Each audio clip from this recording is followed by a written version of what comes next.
आणि सुरुवातीला एक मोठी बातमी, मुख्यमंत्री देवेंद्र फडणवीस यांची मुलुख मैदानी तोफ आज नागपुरात धडाडणार आहे। मुख्यमंत्री देवेंद्र फडणवीस यांची तर्री पोहा विथ देवाभाऊ असं या प्रकट मुलाखतीचं नाव आहे। या प्रकट मुलाखतीसोबत 2 जाहीर सभा मुख्यमंत्री घेणार आहेत। वऱ्हाडी भाषेच्या बोलीसाठी प्रसिद्ध अभिनेते भारत गणेशपुरे, स्पृहा जोशी मुख्यमंत्री देवेंद्र फडणवीस यांची प्रकट मुलाखत घेणार आहेत। तर पूर्व नागपुरातील कॉलेज चौक आणि पश्चिम नागपुरातील रामनगर चौकात मुख्यमंत्र्यांच्या 2 सभा होणार आहेत।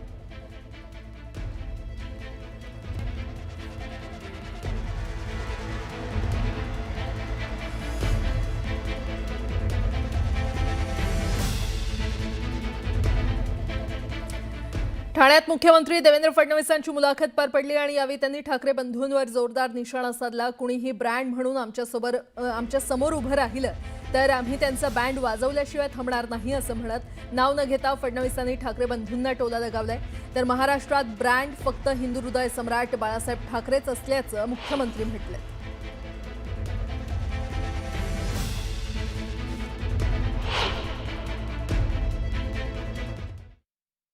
आता सध्या राजकारण ब्रँडचं झालेलं आहे। मग आता आम्ही असं समजायचं का की फडणवीस शिंदे नावाचा एक नवीन ब्रँड तयार झालेला आहे? बघा, मी नेहमी सांगतो की या महाराष्ट्रामध्ये एकच ब्रँड होता, हिंदू हृदय सम्राट शिवसेना प्रमुख बाळासाहेब ठाकरे। आता याच्यानंतर महाराष्ट्रामध्ये कोणी ब्रँड नाही, हा एवढं नक्की आहे की मी आणि शिंदे साहेब आमची महायुती ही इतकी मजबूत आहे की आता कोणीही स्वतःला ब्रँड सांगून आमच्यासमोर उभे राहिले तरी त्याचा बँड वाजवल्याशिवाय आम्ही थांबणार नाही। जी काय लाडकी बहीण आहे तिचा लाडका भाऊ कोण आहे? तुम्ही आहात, एकनाथजी आहेत का अजित दादा आहेत? नाही, आम्ही तिघही त्यांचे लाडके भाऊ आहोत। आमच्या तिघांवरही त्यांचं प्रेम आहे आणि लाडक्या बहिणींनी तिघांनाही भरभरून दिलेलं आहे, म्हणूनच आम्ही या ठिकाणी सत्तेमध्ये आहोत। हल्ली एआय प्रकरण खूपच गाजलेलं आहे, तर हा खूप असा मजेशीर प्रश्न आहे। कोणत्या पक्षातून तुमच्याकडे नेते येत आहेत हे तुम्ही एआय ला विचारलेत का कधी? हे काही एआयला आम्ही विचारलेलं नाही, कारण नेत्यांचा इंटेलिजन्स एआय पेक्षा जास्त आहे। त्यामुळे अनेक नेत्यांना हवेचं रुख कुठे आहे बरोबर समजतं आणि ते आमच्याकडे येतात। पण तुम्हाला एक गंमत सांगतो की ज्यावेळी आमचं मंत्रिमंडळ बनायचं होतं आणि मध्ये काही दिवस होते, तर ते दिवस असे असतात की ज्यावेळेस फारसं काम नसतं, तर आमच्या आशिष शेलार आम्ही बसलो होतो आणि एक सहज आर्टिफिशियल इंटेलिजन्सला एक प्रॉम्प्ट दिला की महाराष्ट्राचं नवीन मंत्रिमंडळ बनवून दाखवा। आणि इतकं सुंदर मंत्रिमंडळ बनवून आलं, म्हणजे जे मंत्रिमंडळ बनलेलं आहे त्यातलं समजून घ्या 70% अगदी तशाच्या तसं मंत्रिमंडळ हे त्यातनं बनून आलं। त्यामुळे अशी गंमत ही आम्ही नक्की करून पाहिली होती। त्याहीपेक्षा मला वाटतं एक मध्यंतरी चर्चा अशी सुरू झाली होती की जे मतदान करत नाहीत त्यांच्या सवलती काही काढून घ्याव्यात। तर तो विषय असं ऑस्ट्रेलियामध्ये आहे। हां, आणि ऑस्ट्रेलियामध्ये मी तिथला अभ्यास केला, तिथे 90-95% वोटिंग होतं। त्यावेळेस तिथला अभ्यास केला तर असं लक्षात आलं की सवलती काढून घेतात। आणि आपल्या इथे या पद्धतीचा विचार चाललेला आहे। इलेक्शन कमिशनने यापूर्वी हा विचार केलेला आहे। त्या संदर्भातले काही इलेक्शन कमिशनमध्ये, म्हणजे देशाच्या इलेक्शन कमिशनमध्ये काही विचार, सरकारमध्ये काही विचार हा त्या संदर्भात झालेला आहे। राज्यातील 29 महापालिकेच्या निवडणुकीसाठी 15 जानेवारी 2026 रोजी मतदान प्रक्रिया होईल। मात्र त्यापूर्वीच कल्याण डोंबिवली महापालिकेत महायुतीचे तब्बल 22 उमेदवार बिनविरोधात निवडून आलेत। यावर मुख्यमंत्री फडणवीसांनी विरोधकांवर टीका केली होती, त्याला जयंत पाटलांनी प्रत्युत्तर दिलंय।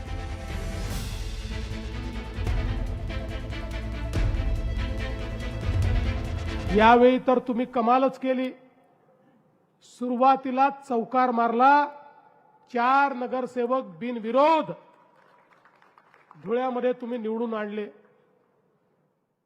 आता आपले नगरसेवक बिनविरोध आले तर काही लोकांना मिर्ची लागते। अब तुमको मिर्ची लगी तो मैं क्या करूं? अरे या ठिकाणी देशाच्या लोकसभेमध्ये 35 खासदार बिनविरोध आले आहेत। 35 खासदार आणि त्यापैकी 33 खासदार काँग्रेसच्या काळात आले आहेत. बिनविरोध झाले, बिनविरोध वेगळ्या मार्गाने झाले, याच्यामुळे मिरच्या लागायला लागलेल्या आहेत. सरळ मार्गाने झाले असते की नाही सगळ्यांनी बसून नाही हाच फार शहाणा आहे आणि ह्यालाच उभा करू आणि आम्ही मागं घेतो, असं नाही झालं. पळवापळवी करून, दमदाटी करून, पैशाचा वापर करून बिनविरोध झालेल्या दिसत आहेत असं लोक म्हणतात, मला माहित नाही. आणि आता महानगरपालिका निवडणुकीच्या संदर्भातल्या बातम्या पाहणार आहोत. अतिशय वेगवान स्वरूपात सुरुवात करूयात.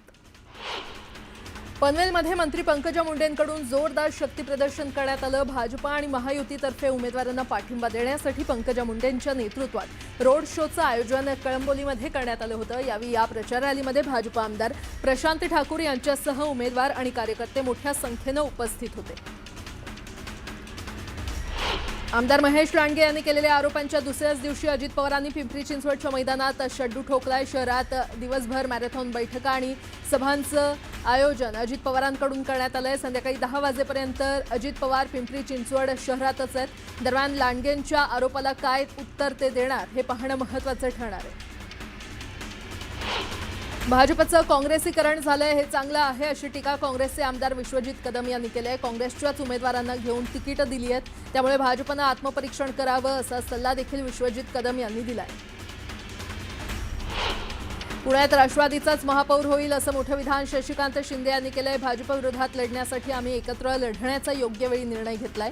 स्थानिक निवडणुकांमध्ये युती आघाडीचा निर्णय सगळ्यांना आहे असं शिंदे म्हणाले. दरम्यान पुण्याचा विकास अजित पवार आणि शरद पवारांनी केलाय असंही शिंदे म्हटलंय.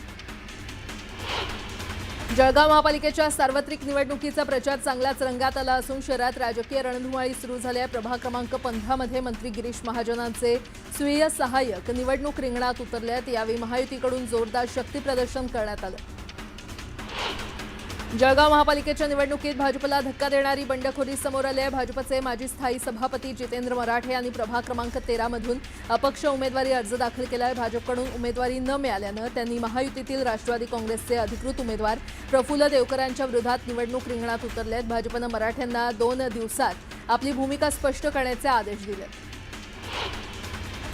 अंबरनाथ नगरपालिकेच्या राजकारणात मोठी उलथापालथ झाली आहे. नुकत्याच झालेल्या निवडणुकीत विजयी झालेले काँग्रेसचे सर्व 12 नगरसेवक आता भाजपमध्ये प्रवेश करणार आहेत. येत्या 2 ते 3 दिवसात हा अधिकृत सोहळा पार पडणार आहे. या निर्णयामुळे अंबरनाथमध्ये काँग्रेसला मोठं खिंडार पडलंय.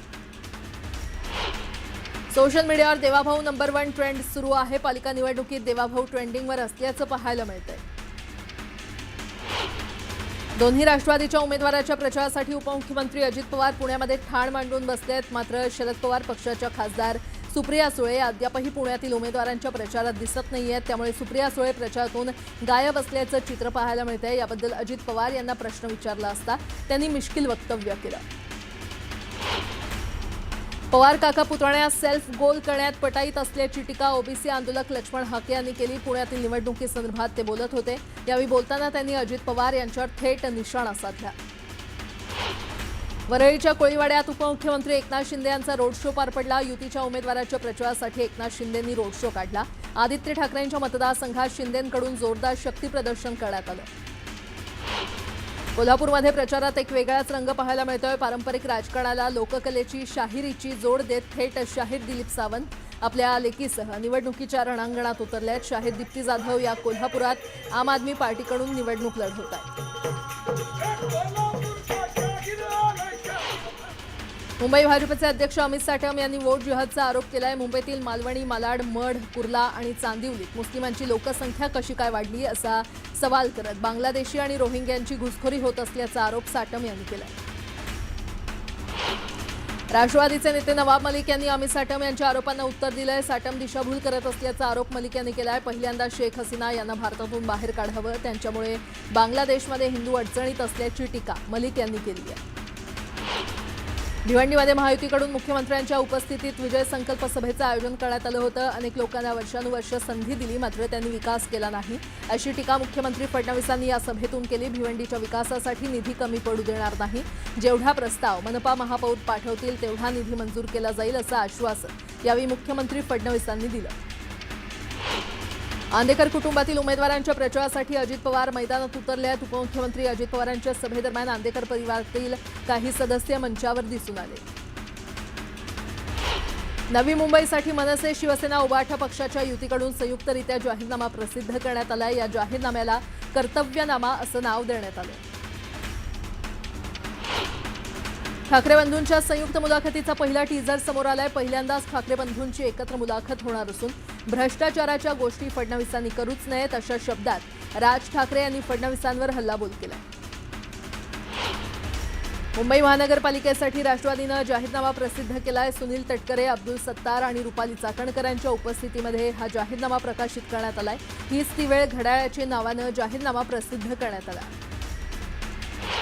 मुंबईचा नियोजन शून्य विकास सुरू असून हा विकास नाही तर विनाशाकडे वाटचाल सुरू असल्याचं उद्धव ठाकरे म्हणाले. न्यूज 18 लोकमतला दिलेल्या एक्सक्लुझिव्ह मुलाखतीमध्ये उद्धव ठाकरेंनी भाजपवर निशाणा साधला.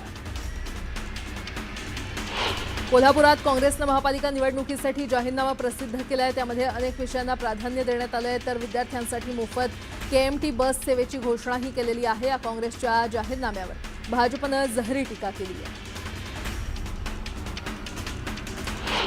भाजप हा वांजोटा पक्ष असून सगळे उपरे बसले आहेत. त्यांना निष्ठावंतांची कदर राहिली नाही अशा शब्दात उद्धव ठाकरेंनी भाजपवर हल्लाबोल केला. न्यूज 18 लोकमतला दिलेल्या मुलाखतीत उद्धव ठाकरेंनी भाजपवर टीका केली. पुण्यातील सभेत बोलताना अजित पवारांनी पुणेकरांना आवाहन केलंय. 15 तारखेला कारभारी बदलायचा असं अजित पवार म्हटलेत. यावर मुरलीधर मोहोळ यांनी टीका केली आहे. पुणेकरांना जुना कारभारी नकोय, जो सध्या कारभारी आहे त्यावर पुणेकर समाधानी आहेत असा टोला मोहोळ यांनी लगावलाय.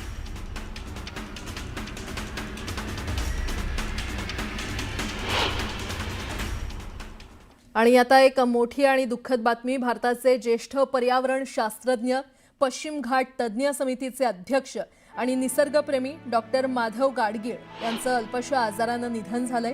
वयाच्या 83व्या वर्षी पुण्यातील डॉक्टर शिरीष प्रयाग हॉस्पिटलमध्ये त्यांनी अखेरचा श्वास घेतला. त्यांच्या निधनानं पर्यावरण आणि परिसंस्था संवर्धनासाठी सातत्यानं आवाज उठवणारा एक विद्वान मार्गदर्शक हरपल्याची भावना व्यक्त केली जाते. डॉक्टर गाडगीळ यांचं पार्थिव अंतिम दर्शनासाठी त्यांच्या पाषाणमधील निवासस्थानी ठेवण्यात येणार आहे. त्यानंतर दुपारी 4 वाजता वैकुंठ स्मशानभूमीमध्ये अंत्यसंस्कार करण्यात येणार आहेत. डॉक्टर माधव गाडगीळ यांनी आपलं संपूर्ण आयुष्य हे निसर्ग आणि पर्यावरणाच्या अभ्यासासाठी समर्पित केलं होतं. पश्चिम घाटाच्या संरक्षणासाठी त्यांनी दिलेला गाडगीळ समितीचा अहवाल आजही पर्यावरण संवर्धनाच्या दृष्टीनं अत्यंत महत्त्वाचा मानला जातो. निसर्ग आणि लोकसहभाग केवळ कायदे करून पर्यावरण वाचणार नाही तर त्यात स्थानिक लोकांचा सहभाग हवा असा त्यांचा ठाम आग्रह होता. आणि त्यांच्या कार्याची दखल घेऊन भारत सरकारनं त्यांना पद्मभूषण आणि पद्मश्री पुरस्कारानं सन्मानित केलं होतं. आणि अधिक माहिती देत आहेत आमचे प्रतिनिधी वैभव सोनावणे आपल्यासोबत जोडले गेलेले आहेत. वैभव, अतिशय दुःखद बातमी, माधव गाडगीळ यांचं निधन झालंय. प्राजक्ता, दुःखद आणि तितकीच दुर्दैवी बातमी म्हणावी लागेल. हल्लीच्या काळामध्ये पर्यावरणाच्या बाबतीत अत्यंत आग्रहानं आणि महत्वाचं म्हणजे वैज्ञानिक संशोधनानं तितक्याच अधिकारानं बोलणारं व्यक्तिमत्व म्हणून माधव गाडगीळांचं पाहिलं जात होतं. अलीकडच्या काळात बिबट्यांच्या बाबतीमध्ये त्यांची प्रतिक्रिया जी आहे ती प्रचंड गाजलेली होती. बिबट्यांच्या या अशा पद्धतीच्या उपाययोजनांनी काहीच होणार नाही, तर हे बिबटे पकडून मारले पाहिजेत जे प्रमाणापेक्षा जास्त वाढलेले आहेत. आणि त्यासाठी त्यांनी संशोधन जे त्याचे दाखले दिलेले होते, ज्या पद्धतीनं मार्गारखोळ्यातल्या या प्राण्यांचे प्रजनन आणि त्याचा परिणाम आहे तो प्रमाणाबाहेर गेल्यानंतर त्याच्यावरती काय काय रेमेडीज घेतल्या पाहिजेत त्यावरून ते चर्चेत आलेले होते. वय वार्धक्य जरी त्यांचं असलं तरी अत्यंत सजग होते या सगळ्या पर्यावरणाच्या बाबतीमध्ये. रोज वर्तमानपत्रांमध्ये येणाऱ्या बातम्या, समाज माध्यमांमधल्या बातम्या याबाबत ते अलर्ट राहायचे. सगळ्यात महत्वाचं म्हणजे मोबाईल फोन न वापरणारे संशोधक अशी त्यांची ओळख होती. बऱ्याच गोष्टी या माधव गाडगीळांच्या बाबतीनं सांगता येऊ शकतील. पश्चिम घाटाचा जो अहवाल त्यांनी दिलेला होता हा अहवाल जागतिक पातळीवरती नावाजला गेला आणि इथून पुढच्या काळामध्ये सुद्धा या पश्चिम घाटाचं संवर्धन करण्यासाठी काय काय करायला हवं या सगळ्या गोष्टींची नोंद या अहवालामध्ये असल्यामुळे एक मोठं डॉक्युमेंट जे आहे ते या पश्चिम घाटाच्या दृष्टीनं तयार झालेलं आहे. त्याच पार्श्वभूमीवरती या निसर्गामध्ये फिरून अनेक रानवाटांनी, डोंगरदऱ्यांनी फिरून त्यांनी माहिती जी आहे ती गोळा केलेली होती. यासाठी अनेक विद्यार्थी त्यांनी तयार केले. इतकंच नाही तर लोकसहभाग जो त्यांचा प्रमुख आग्रह असायचा, स्थानिक नागरिक जे आहेत किंवा आदिवासी जे आहेत यांनी त्यांच्या भूमिका कशा पद्धतीने मांडल्या पाहिजेत याबाबत ते सतत बोलत राहायचे. कायदे करून केवळ ते कागदावरती राहतात, त्याची अंमलबजावणी जर करायची असेल तर प्रत्येकाला या पर्यावरणाचं रखवालदार व्हावं लागेल असं त्यांचं मत असायचं. अत्यंत मोठी हानी पर्यावरण क्षेत्राची झाली आहे. याचं कारण इतक्या मोठ्या ताकदीचा आणि अधिकारवाणीनं बोलणारा दुसरा संशोधक आता क्वचितच कुणी उरला असेल. त्यामुळे या सगळ्या पार्श्वभूमीवरती डॉक्टर माधव गाडगे यांना श्रद्धांजली वाहनं हे तितकंच दुर्दैवी आणि दुःखद आहे. त्यांना या सगळ्या प्रक्रियेतून लोकांना वैज्ञानिक साक्षर करण्यासाठी पर्यावरणाच्या बाबतीत त्यांनी मांडलेली आग्रही भूमिका जी आहे ती कायम सर्वांच्या लक्षात राहील. सरकारनेही त्यांचा पद्मभूषण आणि पद्मश्री देऊन त्यांच्या या कर्तृत्वासाठी गौरव केलेला आहे यापूर्वीच. आज संध्याकाळी 4 वाजेच्या सुमारास वैकुंठ स्मशानभूमीमध्ये त्यांच्यावरती अंत्यसंस्कार करण्यात येतील. त्यांच्या या जाण्यानं तमाम पर्यावरणप्रेमी नागरिकांमध्ये, कार्यकर्त्यांमध्ये मोठी हळहळ व्यक्त केली जाते. एक तपस्वी या पर्यावरण क्षेत्रातला गेलाय अशी भावना जी आहे ती सर्वांच्या मनामध्ये. प्राजक्ता. खरंय. वैभव, धन्यवाद या संपूर्ण माहितीसाठी.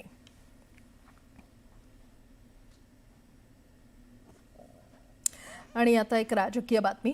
अंबरनाथ नगरपालिकेच्या राजकारणात मोठी उलटापालट झाली आहे. नुकत्याच झालेल्या निवडणुकीत विजयी झालेले काँग्रेसचे सर्व 12 नगरसेवक आता भाजपमध्ये प्रवेश करणार आहेत. या निर्णयामुळे अंबरनाथमध्ये काँग्रेसला मोठं खिंडार पडलंय, तर इथे भाजपची ताकद मोठ्या प्रमाणात वाढली आहे. हे नगरसेवक कोणत्याही सत्तेच्या लालसेपोटी नव्हे, तर केवळ अंबरनाथच्या विकासासाठी भाजपसोबत येत आहेत. येत्या 2 ते 3 दिवसात हा अधिकृत सोहळा पार पडेल. नगरसेवकांसोबतच काँग्रेसचे अनेक आजी-माजी पदाधिकारी देखील भाजपमध्ये प्रवेश करणार आहेत, असं भाजप प्रदेशाध्यक्ष रवींद्र चव्हाण म्हटलंय.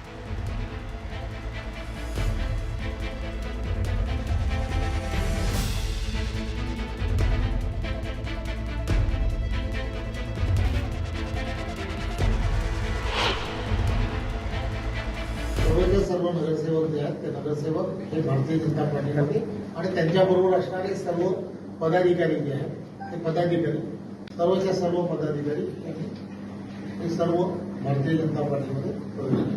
सर्व काँग्रेसचे जे नगरसेवक आहेत त्यांनी आमच्याबरोबर सत्तेसाठी बरोबर आलेले नाहीत, तर त्या भागातील असणारे लोक आहेत, जे असणारे नागरिक जे आहेत त्या नागरिकांच्या असणाऱ्या जे तिथली असणारी विकास कामं ज्यांची त्यांनी आश्वासनं दिली ती आश्वासनं पूर्ण करण्यासाठी आता ते आमच्याबरोबर आलेले.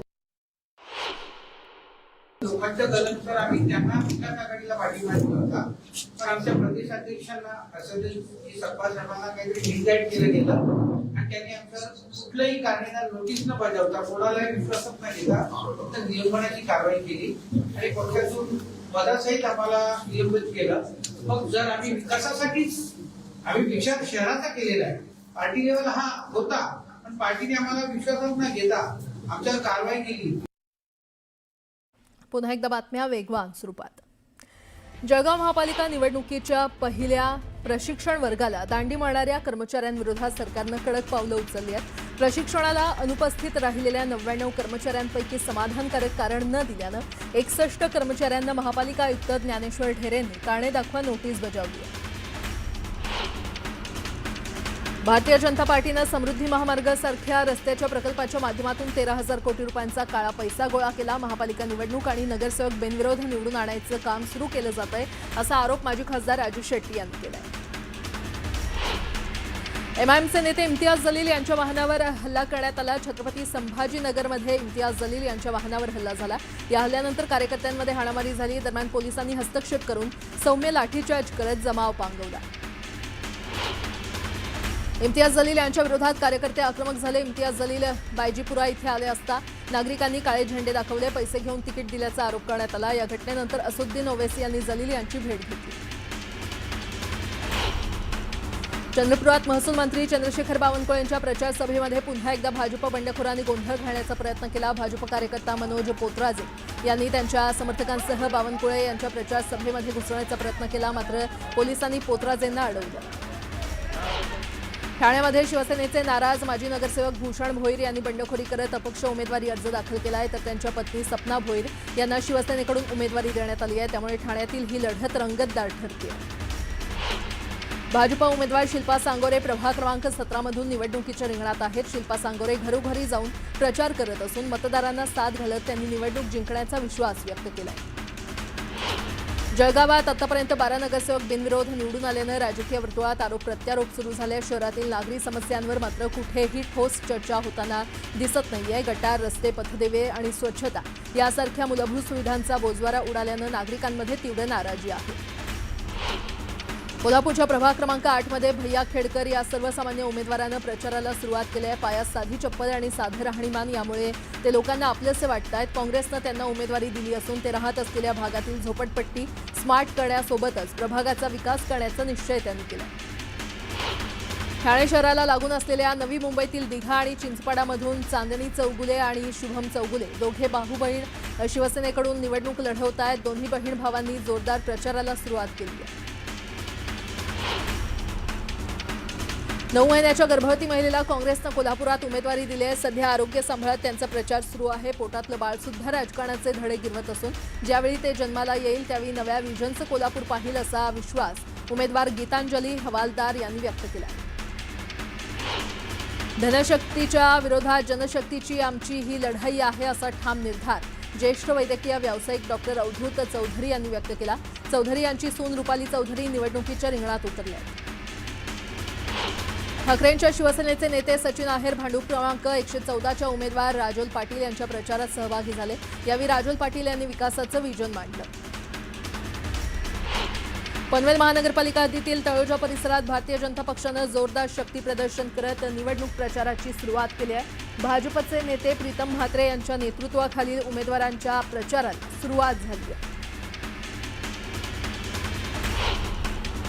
आता एक मोठी बातमी. पवार काका पुतण्या सेल्फ गोल करण्यात पटाईत असल्याची टीका ओबीसी आंदोलक लक्ष्मण हाके यांनी केली आहे. पुण्यातील निवडणुकीसंदर्भात ते बोलत होते. यावेळी बोलताना त्यांनी अजित पवारांवर थेट निशाणा साधलाय.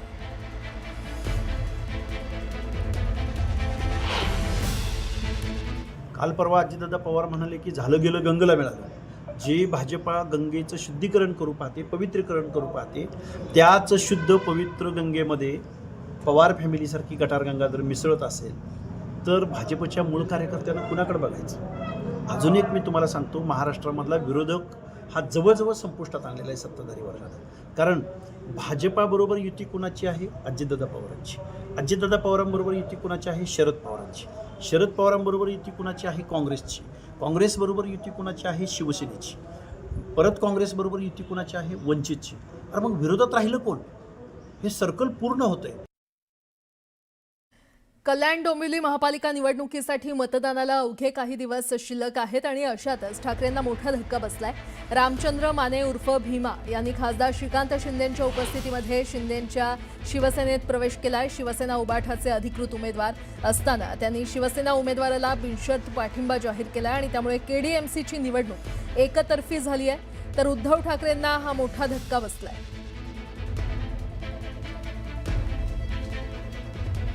बातमीपत्रामध्ये आता पाहणार आहोत सुपरफास्ट 100 बातम्या. सुरुवात करूया. बुलढाणा जिल्ह्यामध्ये शासकीय कर्मचारी असताना देखील मुख्यमंत्री लाडकी बहिणी योजनेचा लाभ घेतल्याचा धक्कादायक प्रकार उघडकीस आलाय. बुलढाण्यामध्ये 6 शासकीय कर्मचाऱ्यांकडून आतापर्यंत घेतलेल्या लाभाची प्रत्येकी 16,500 असे एकूण 99,000 रुपये रक्कम वसूल करण्यात आली आहे. अमरनाथमधील भाजप आणि काँग्रेसच्या युतीवर मुख्यमंत्र्यांनी नाराजी व्यक्त केल्याची माहिती सूत्रांकडून मिळाली आहे. दरम्यान काँग्रेस प्रदेशाध्यक्षांकडून शहराध्यक्ष प्रदीप पाटलांवर निलंबनाची कारवाई करण्यात आली आहे. तर ब्लॉक कार्यकारिणी देखील बरखास्त करण्यात आली आहे.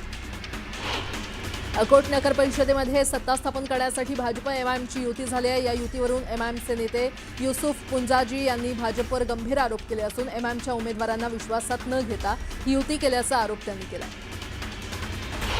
अकोटमध्ये झालेल्या प्रकाराबद्दल माहिती नसल्याचं वक्तव्य इम्तियाज जलील यांनी केलं. प्रभारींकडून लिखित माहिती मागवल्याचं देखील त्यांनी सांगितलंय. तर आमचं भाजप विरोधात राजकारण आहे आणि हे राहणार असल्याचंही ते म्हटलंय.